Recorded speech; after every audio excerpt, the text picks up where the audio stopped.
Ko omukyalo no Queen Kama akabanka badde kagendedde ddala nga beebuuza Kama akomawo ddi era oba ogoberedde oluyimba lwe yasembayo lwe bayita neeyanziza yali yakamaliriza okuba lugogo mu Novemba omwaka oguwedde n'ayolekera side ze Canada eyo era Mukama n'asobola okuba ate nga yamuyamba n'azaala era n'akoma mu ggwanga Uganda. Bangi badde beebuuza Shiba Endongo anaagiddamu ddi ebibuuzo nga bingi nnyo. Kati nno olunaku olwajjo mukwano gwe ow'okumwanjo ono ne bamuyita Mary Nambala yasooka n'okutubulira nti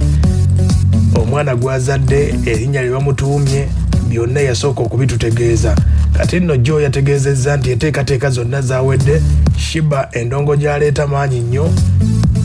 era budde bonna mu myezi 2 okuva kati Shiba agenda kuba ate nga akomawo ku kyati olw'ensonga nti endongo yonna yali egiyimiriza ne performance zonna abadde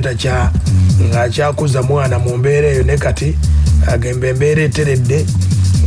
omwana asobola okubeerawo n'omukozi. Kati embeera bwegenda okutambula mu myezi 2 Shiba kalungi ku luyimba lwe yasemberayo ddala babita neeyanziza kuba bwe mbazijjukidde bulungi yali yakamaliriza konsati ya neeyanziza oluyimba olwo ne baluta. Kati embeera yeeyo okuvaako ewa Queen Kama ye yeetambuliza endongo ye. Katulinde owa manager Dirisa akyamuliko akyamanaginga endongo ye naye nga kyekyo oyinza okulaba mu sizoni eno nga tomuwulidde mu kyalo kyewammwe Shiba yembeera eyo kamale okuba ate nga amaliriza egy'omwana embeera bwetyo mu myezi 2 Shiba agera kuba